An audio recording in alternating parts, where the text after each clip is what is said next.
Hey everyone, welcome back. Today we're talking about something that's quietly shaping the future for millions of Americans, especially seniors, and it's happening right now. President Trump's administration has rolled out some major changes to Social Security, and if you or someone you love relies on these benefits, you'll want to pay attention. Here's something you might not have heard yet. As of March 2025, the Social Security Administration started publishing weekly public reports, and for the first time, they're actually walking people through how decisions are made inside the agency. It's a big shift from how things used to be, where decisions felt like they were made behind closed doors. Now, there's an open window into the process, and that transparency, it could change how we think about and interact with Social Security going forward. So whether you're nearing retirement, helping a parent navigate their benefits, or just planning ahead, this is something that could affect you. There are new rules, new systems, and new challenges too. And I want to help you understand what's going on in a clear, easy way so you feel ready and informed, not overwhelmed. Stick with me because this could impact how you manage your benefits, your identity, and your peace of mind. And if you find these conversations helpful, be sure to leave a comment below and consider subscribing. It's a simple way to stay in the loop on topics that affect your wallet and your future. Now, let's explore further. The core idea behind all these updates is transparency. The administration says it wants Americans to see how their tax dollars are being used, especially when it comes to something as personal and vital as Social Security. To do this, they're publishing weekly reports online and even sharing summaries on YouTube. These cover everything from agency decisions to internal policy discussions. It's meant to give people like you and me a clearer look into how the SSA works behind the scenes. And to be honest, this is a step that's been a long time coming. For years, one of the most common frustrations people shared was feeling left in the dark.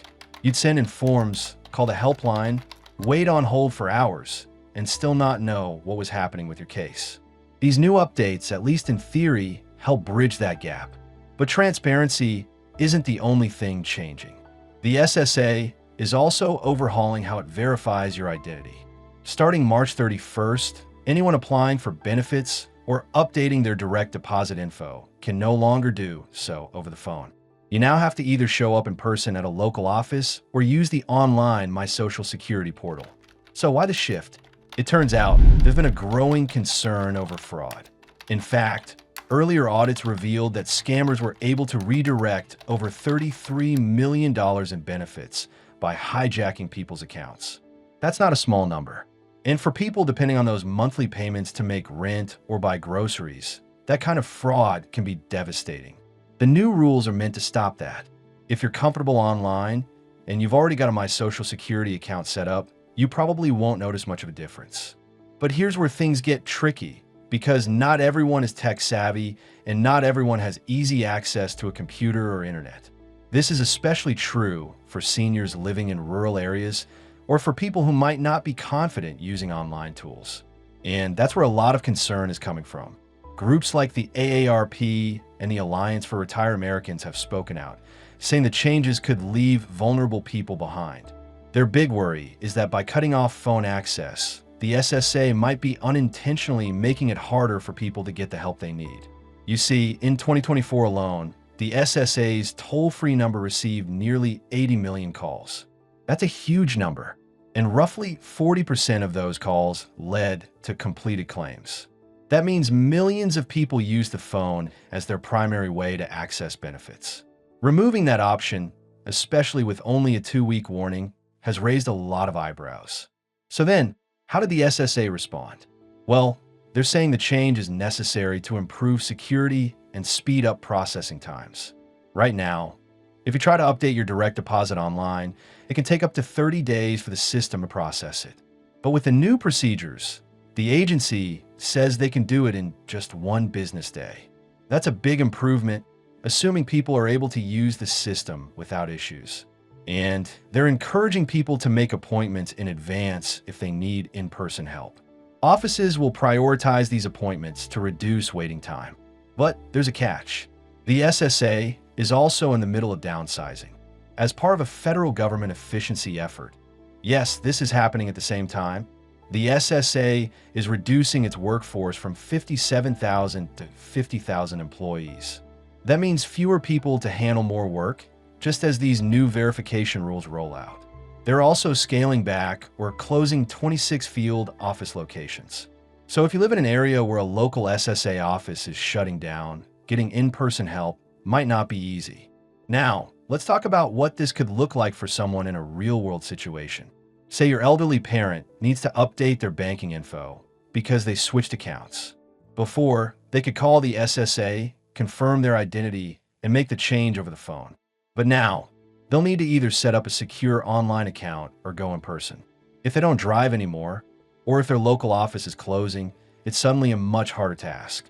This is the kind of unintended consequence that advocacy groups are trying to bring attention to. Yes, fraud is a serious issue. Yes, we want our benefits system to be protected. But we also need to think about how these changes affect the very people the system was built to support. And lawmakers are stepping in too. Over 60 members of Congress have voiced concern, saying the rollout was too rushed and not well communicated. They're asking the SSA to rethink the timeline or at least provide more support for people who can't easily make the switch to digital. So what does this mean for you? First, if you haven't already created a My Social Security account, now might be a good time. It's free, and it's going to be your main tool for managing benefits moving forward. You'll need a valid email, social security number, and some personal details to get started. The SSA has step-by-step instructions on their website, and they've also published a list of accepted IDs for in-person visits, if that's the route you prefer. Second, keep an eye on the SSA's new public reports. They're updated weekly and provide insights into everything from processing timelines to policy updates.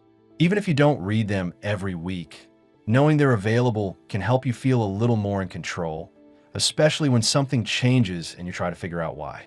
Third, be aware of possible delays. With fewer employees and more in-person appointments required, wait times may go up before they come down. The SSA says they'll be more transparent about wait times, so you'll have a better sense of what to expect. That's a helpful step, but still, patience may be necessary.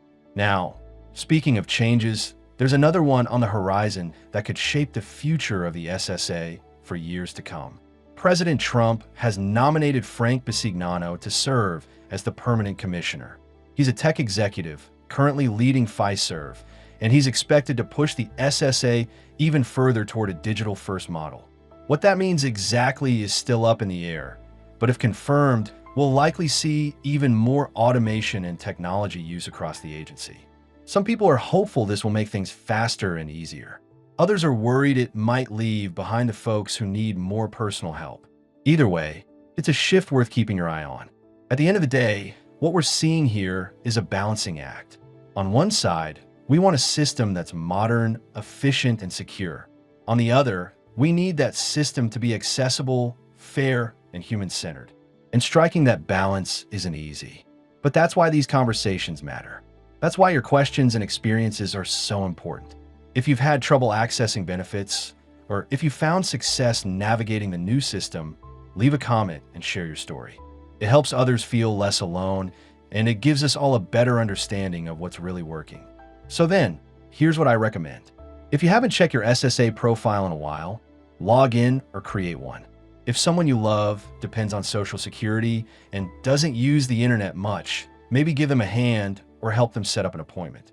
And if you're feeling unsure, know that you're not the only one. These changes are new to all of us, and we're all learning together. And hey, if this kind of clear, step-by-step information is helpful to you, don't forget to subscribe. I've got more topics coming soon that can help you stay ahead and protect what you've worked hard for. Thanks for being here. Take care of yourself and take care of each other.